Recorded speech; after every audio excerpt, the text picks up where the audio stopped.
Hey yo, kanina na, paikutin ang baso. Uy ano na, sino ba sa sarko? Sige ako na, ginigante, kinakana kapag ka nagdama. Alam mo na, mga mangyayari mabilisan. Di mo dapat pagbiliban dahil baka maiwan. Ikaw din mahihirapan sa bandang uli.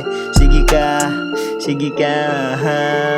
Ano na nangyayari dito? Kanino ba ang tagay? Huwag kang magbalutang-lutang, baka ikaw ay masanay. Pag kami kasama mo, hindi ka mauumay. Maging simple lang palagi para sumarap ang buhay. Di mo magugustuhan yung mga banat namin pabalang. Bas ka muna para kasi alam mo dyan ka lang. Huwag mo nang itago yung hawak mo, no ba yan? Baka ma-shoot ka sa hindi mo inaasahan. Parating na problema, kami ito kalmado lang, walang paki sa sistema. Mga kasama nagkalat kanya-kanyang dilihensya ngayon. Ewan ko na lang kung sa amin ay may masabi pa. Kaya ro paano na? Hanggang saan pa boy ang angas mo? Pag kami ang nagpasikla, babus yung hawak mo. Mga sumubok, tumusok, lunod sa lawak ko. Kaya di na para sa bayan, pakababawan nyo. Bulsa pinapalalim, habol pero nagaya sa akin. Sagot puso ko, habulin para sa atin. Hanggang dulo walang ibang kasama, kundi ka grupo ko. Iisang lamesa, nakapalibot na. Ang jingle naman siya, pinapaikot na.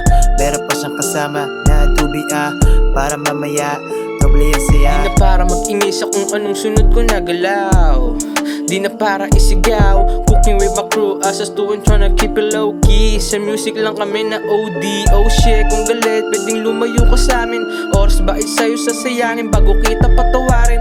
Amuwaking patutuwarin sa harap ko, nagbabaws yung music namin nakaplay. Normal lang yung kisig at balansi sa pakikisama. Kaso nga lang di rin madali para sa aking mga tropa. Pasensya na kung minsan medyo ako ay umiilap na. Wag mo pakialaman, diskarte ko sa akin na abutin ka. Huwag ka magtaka kung bakit ako nandirito. Kailangan pag dumating pagbuksan mo rin ang pinto sa katayuan ko ngayon. Meron na sumasaludo, rumespeto ko ngayon ang gusto na matrato.